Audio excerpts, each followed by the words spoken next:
Hello नमस्कार दोस्तों in this video we are going to start with the lines and angles of class ninth.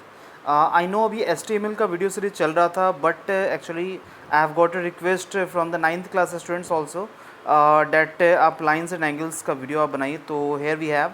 सो चलिए start करते हैं। So first thing is that what is the meaning of lines and angles की अगर हम बात करें तो यहाँ दो वर्ड्स है, लाइंस एंड एंगल्स। ओके, तो लाइंस का मतलब क्या होता है? तो देखिए, लाइंस का मतलब बेसिकली है क्या? तो lines is collection of points is called lines. देखो, ये जो डेफिनेशंस मैंने लिखा है ना, ये बहुत ही शॉर्ट में, और आप ऐसा मान लो कि ये मैंने खुद के लैंग्वेज में लिखा है। ओके, तो इट्स नॉट लाइक दैट कि ये कोई बुकिस डेफिनेशन है and you have to learn like that. Okay, so main thing concepts को मैंने पिक किया है और उस पर ये वीडियो बनाया है। तो देखिए, लाइंस का मतलब क्या हुआ कि अगर आप पॉइंट्स का कलेक्शन अगर आप करते हो तो वो क्या हो जाएगा, लाइंस। जैसे ये देखिए, अगर मैं पॉइंट्स का कलेक्शन कर दूं, ठीक है, इन सारे पॉइंट्स का अगर कलेक्शन कर दूं, ओके, अगर ऐसे पॉइंट्स का कलेक्शन करूं तो वो क्या होगा, एक लाइन फॉर्म हो जाता है। Okay, so this is basically line. Okay, तो लाइन में और क्या बातें होती है मैं आपको बता दूं। ये तो काफ़ी अजीब सा डायग्राम बन गया। मैं लाइन का एक सिंपल सा एक डायग्राम बनाता हूँ। लेट सपोज ये एक लाइन हो गया। ओके, यहाँ पे इसका नेम मैं रख देता हूँ A B, line A B. तो लाइन ए बी को हम रिप्रेजेंट कैसे करते हैं? तो रिप्रेजेंट करने के लिए हम ए बी लिखते हैं और ऊपर ये डबल हेडेड एरो इसको हम कहते हैं। तो डबल हेडेड एरो का मतलब क्या है, आप ये देखो, ये एरो ये बताता है कि ये इधर इनफाइनाइटली एक्सटेंड हो सकता है और इधर भी एक्सटेंड हो सकता है। ओके, तो that is the double headed arrow. अगर ये एरो लगा हुआ है मीन्स ये आगे एक्सटेंड हो सकता है। ओके, सो ए बी आपका लाइन हो गया। Okay, now the next thing is, मैंने यहाँ बोला collection of points. So points का मतलब क्या है, what is the meaning of points here? So point is what? तो point are used to locate position of any object. Okay, जैसे मैं इसका बेस्ट एग्जांपल देता हूँ। आपने गूगल मैप्स यूज़ किया होगा, या आप उबर या ओला की जब बुकिंग करते हो तो आप देखते हो उसका लोकेशन थ्रू द पॉइंट के थ्रू उसका लोकेशन आता है कि वो पॉइंट मूव करता है। ओके, या आर्मी में भी क्या होता है कि हम पर्टिकुलर सोल्जर्स की जो पोजीशन होते हैं हम पॉइंट्स के थ्रू हम लोकेट करते हैं। Okay, so the points is what? The points are used to locate the position of any object. अगर मैं आप क्लास 8th की ही बात कर दूं तो आपने कोऑर्डिनेट ज्योमेट्री पढ़ा होगा, जहाँ पे आप 5,6 या लेट सपोज 2,3 हमें रिप्रेजेंट करना है, तो 2 हम यहाँ एक्स पे 2 ऐसा लेते थे, वाई पे ऐसा 3। तो ये एक पॉइंट होता था, इसका आप नाम लिखते थे ए 2,3। ओके, तो यहाँ पे ये क्या हुआ, ए क्या बताया, ए पोजिशन बताया। ओके, ये जो पॉइंट ए है, पॉइंट ए पोजीशन आपका बता रहा है। तो पॉइंट्स का मतलब क्या हुआ, ये पोजीशन बताने के काम आता है। Next is the line segment. तो लाइन सेगमेंट क्या है? तो लाइन सेगमेंट क्या होता है, लाइन का ही पार्ट होता है। जैसे ये आपका एक लाइन हो गया, डबल हेडेड एरो है, लाइन का एक पार्ट है। सॉरी, ये तो लाइन हो गया। अगर मैं इसको कट कर दूँ, राइट, तो लेट सपोज पी क्यू में इसका नाम दे देता हूँ और मैंने कट कर दिया, तो ये जो पी क्यू आया हमारे पास, ओके, तो P Q is what? P Q is the line segment.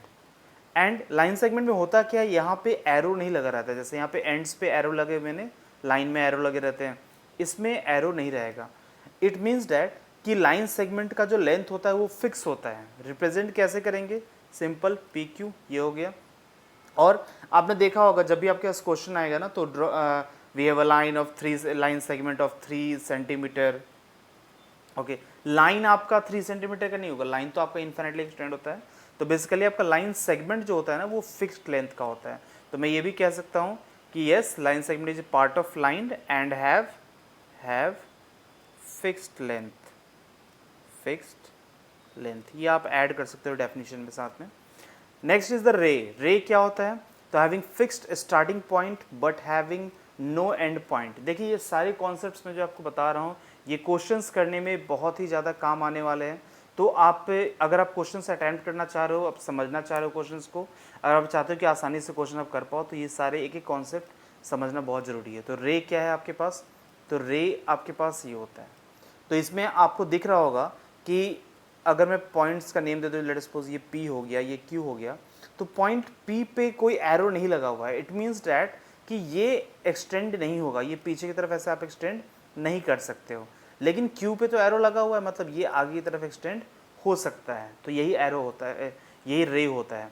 तो यस, एरो भी यही होता है, एरो आपने देखा होगा। तो एरो में भी क्या होता है, एरो में एक तो फिक्स्ड पॉइंट होता है और एक आपका पॉइंट होता है जो आगे तक आपका जा सकता है। तो रे आपका यही कहता है, जैसे टॉर्च के रेज होते हैं ना, टॉर्च की लाइट आप जलाते हो, तो जब टॉर्च की लाइट हम जलाते हैं, मैं फिगर इतना अच्छा तो नहीं बनाता हूँ, बट ये मान लो टॉर्च है ये, तो ये रेज ऐसे जा रहे हैं, तो रेज ऐसे जा रहे हैं, तो भाई ऐसा तो होता नहीं कभी कि टॉर्च के पीछे भी रेज जाएगा, नहीं, ऐसा कभी नहीं होगा। होगा क्या कि रेज हमेशा आगे की तरफ जाते हैं। ओके, तो that is called the rays. Okay, तो रेज कोई पूछे तो क्या है, तो having fixed starting point but having no end point, end points कोई फिक्स नहीं होता है रे का। Okay, now the next concept is collinear points and the non collinear points. बहुत ही इंपॉर्टेंट कॉन्सेप्ट है, बार बार ये क्वेश्चन में पूछे जाते हैं। तो है क्या कोलिनियर पॉइंट्स, तो कोलिनियर पॉइंट्स का मतलब क्या है कि इफ़ 3 और more than 3 points lie on the same line, ये डेफिनेशन यहाँ पे लिख रखा है कि 3 या 3 से अधिक पॉइंट्स, जैसे मान लो मैं अगर 2 पॉइंट लेता हूँ ए और बी, कोई कहता है कि सर 2 और 2 मोर देन 2 पॉइंट्स, भाई यहाँ पे कुछ लोग डेफिनेशन क्या लिख देते हैं ना कि 2 और मोर देन 2 पॉइंट्स, तो अगर आप 2 पॉइंट्स लोगे तो 2 पॉइंट्स तो ऑब्वियस सी बात है एक ही लाइन पे होगा, है ना, एक ही सिंगल लाइन पे होगा। तो बात कब बनेगी, जब तीसरा पॉइंट आप लोगे, अगर तीसरा पॉइंट भी अगर सेम लाइन में लाई कर रहा है, तभी इन तीनों पॉइंट को क्या बोलोगे आप, कोलिनियर बोलोगे। ओके, तो कोलिनियर होने के लिए है कंडीशन क्या, कि सेम लाइन पे क्या होना चाहिए, तीनों के तीनों पॉइंट्स जो हैं लाई करने चाहिए, या तो 3 या 3 से अधिक भी हो सकते हैं, मान लो डी हो गया, डी भी मान लो इसी पे लाई कर रहा है, तो yes A B C D are collinear points, but minimum 3 points होने चाहिए, तो ही उसको आप कोलिनियर पॉइंट्स बोलोगे। तो यहाँ पे जैसे पी क्यू आर है, P Q R are collinear. Okay, so I think ये समझ में आ गया होगा, आगे चलते हैं। नेक्स्ट हमारे पास कॉन्सेप्ट आता है एंगल्स का। ओके, तो लाइंस के बारे में मैंने आपको सारे कॉन्सेप्ट आपको बता दिए हैं, अब हम यहाँ पे देखेंगे एंगल्स। तो ये एक टेबल आप देख रहे हो, अब इस टेबल में क्या है ना, आपको दिख रहा होगा, मैं थोड़ा जूम कर देता हूँ, ये टेबल में आपको दिख रहा होगा कि यहाँ पे टाइप ऑफ एंगल मैंने ले रखा है, acute, right, obtuse, straight, reflex और फुल एंगल। ओके, तो यहाँ पे सारे एंगल्स को बता रखा है, तो मैंने पहले यहाँ पे ना ये काइंड ऑफ डेफिनेशन है उसका, फिर मैं एक ट्रिक बताऊँगा जिससे सारे एंगल्स एक ही डायग्राम में हो जाएंगे, राइट। तो पहले तो मैं आपको ये समझाता हूँ कि ये है क्या बेसिकली। ओके, तो देखिए, तो यहाँ पे सबसे पहला है एक्यूट एंगल। तो एक्यूट एंगल क्या कहता है ना, angle that is less than 90। Okay, basically यहाँ पे फुल डेफिनेशन नहीं है, ऐसा है कि मतलब ये 0 से ग्रेटर होता है और 90 से कम होता है ना। तो अब 0 से ग्रेटर मतलब क्या है, जैसे ये आपका 0 हो गया, आप इससे आगे चलोगे ऊपर की तरफ तो ये 0 होता है यहाँ से स्टार्टिंग।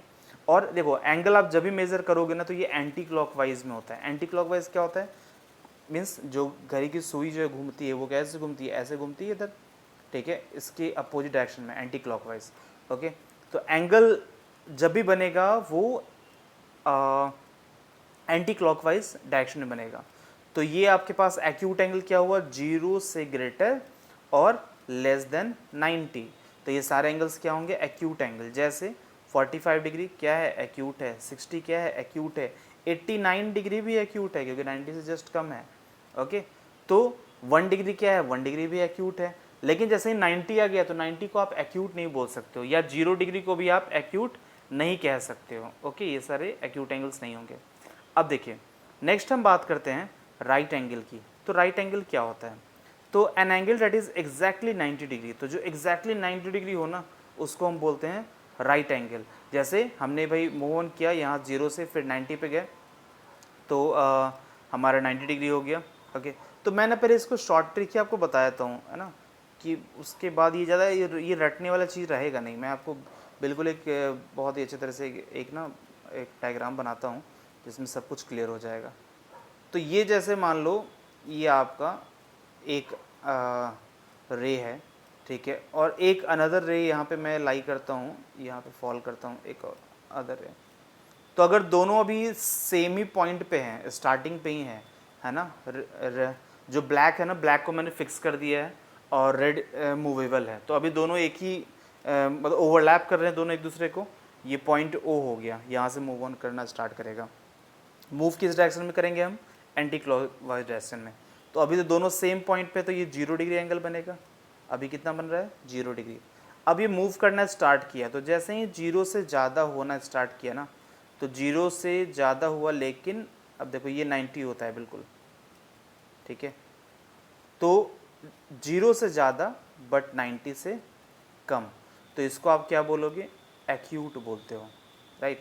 और एग्जैक्टली अगर 90 डिग्री आ जाए तो इसको हम क्या बोलते हैं, इसको हम बोलते हैं राइट एंगल बोलते हैं, ओके। और जैसे ही 90 से ज़्यादा हो, एंगल क्या हो 90 से ज़्यादा, मतलब 91 डिग्री भी, राइट, 90.5 डिग्री भी, 90 से ज़्यादा होना चाहिए बस। तो 90 से ज़्यादा बट 180 से कम। 180 क्या होता है, स्ट्रेट लाइन, राइट। ये जो स्ट्रेट लाइन आप देख रहे हो ना, तो 180 डिग्री बनता है। तो 90 से ज़्यादा बट 180 से कम, तो आपका क्या बन जाएगा, ये आपका बन जाएगा ऑब्ट्यूस, ओके, ये ऑब्ट्यूस बनेगा। और 180 पे क्या होता है, 180 पे आपका बनता है स्ट्रेट एंगल, ओके। जब 180 रहता है तो 180 स्ट्रेट एंगल होता है, और 180 से ज़्यादा गया, ठीक है, तो 180 से ज़्यादा, और मान लो ये ऐसे मूव करता गया और यहाँ पे फाइनली ये पहुँच जाता है इस पॉइंट पे, तो ये कम्प्लीटली कितना हो जाएगा, ये यहाँ से लेके यहाँ तक कितना हो जाएगा 360 डिग्री, ओके। तो 360 को हम फुल एंगल या कंप्लीट एंगल भी बोलते हैं, ओके। इसको फुल एंगल या कंप्लीट एंगल भी बोलते हैं, जो कि 360 होता है। और लेकिन बात आती है कि 180 से ज़्यादा और 360 से कम, ओके। 365 ज़्यादा हो गया, 359 हो गया, 360 से जस्ट कम है, तो वो 180 से ज़्यादा 360 से कम, उन सारे एंगल्स को हम क्या बोलेंगे, उनको हम बोलेंगे रिफ्लेक्स एंगल्स, ओके।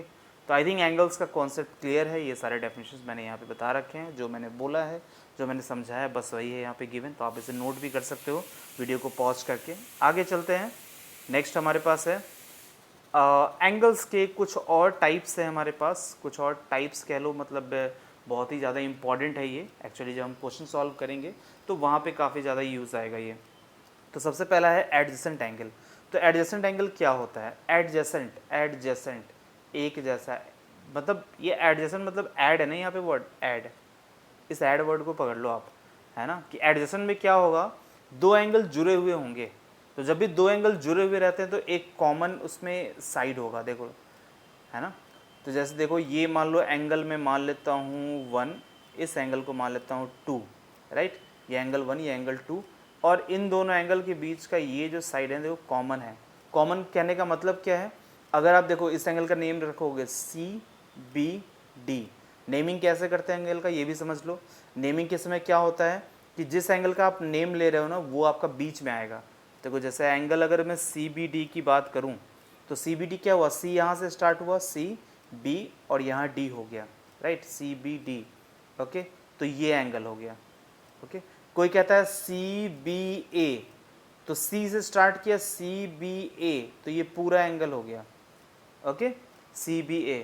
कोई कहता है DBA, तो DBA, D यहाँ से स्टार्ट है, तो DBA, यहाँ A है, तो ये एंगल हुआ, ओके। तो एंगल को रीड करना आपको अच्छे समझ में आना चाहिए। तो फिलहाल मैं मिटा देता हूँ अभी।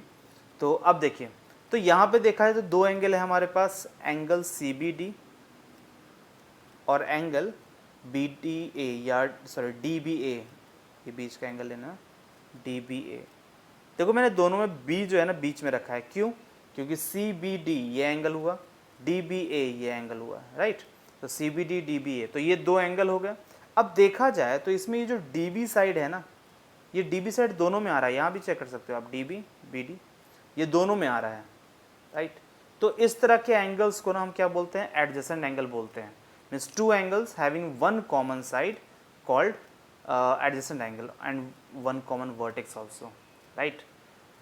Now linear pair, linear pair क्या कहता है कि भाई दो एडजेसेंट एंगल, दोनों क्या है, एडजेसेंट एंगल है, तो two adjacent angles who sum makes 180 degree, जिसका सम क्या हो 180 डिग्री बना दे, उसे हम क्या कहते हैं, एडजेसेंट एंगल, सॉरी स्ट्रेट या लीनियर पेयर कहते हैं उसे, okay, right, the linear pair, okay. अब इसमें क्या है हमारे पास, डेफिनेशन क्या है कि if non common arms form straight angle. तो देखो इसमें है क्या, ये नॉन कॉमन आर्म्स क्या है, मैं इसको सबको मिटाता हूँ और बताता हूँ कि नॉन कॉमन आर्म्स क्या है। तो ये आपका देखा जाए तो ये है, देखो इसे क्या बोलोगे, इसे बोलोगे आप कॉमन आर्म, क्योंकि दोनों में है, ठीक है ना, ये है आपका कॉमन आर्म, दोनों में है। और ये क्या हुआ, ये हुआ आपका नॉन कॉमन आर्म, ओके, ये जो बी सी और ए बी हुआ नॉन कॉमन आर्म, ठीक है, और बी डी कॉमन आर्म, क्योंकि दोनों में है। तो क्या कह रहा है कि non common arm makes how much, a straight line. तो एक स्ट्रेट लाइन अगर बनाता हो, मतलब दोनों का सम 180 हो, तो ये क्या हो जाएगा, इसको लीनियर पेयर आप कहोगे, ओके। तो लीनियर पेयर नाम है ना, तो हमेशा दो ही एंगल मिलके लीनियर पेयर बनाएगा, पेयर का मतलब दो होता है, okay. Let suppose angle 1 angle 2, so 1 + 2 makes 180 degree. Now the next is the vertically opposite angle. What is the meaning of vertically opposite angle, okay. तो ये तभी बनता है ना जब दो लाइन एक दूसरे को एक पॉइंट पे इंटरसेक्ट करते हो। जैसे देखो ए बी सी डी, ये एक पॉइंट कहाँ पे, ओ पे इंटरसेक्ट कर रहे हैं, तो यहाँ पे क्या होगा, ये एंगल और ये एंगल आपस में क्या कहलाएगा, वर्टिकली अपोजिट एंगल। सिमिलरली ये एंगल और ये एंगल क्या कहलाएगा, vertically opposite angle, okay. So I think यहाँ तक क्लियर है। नेक्स्ट नेक्स्ट जो हम लोग कॉन्सेप्ट है,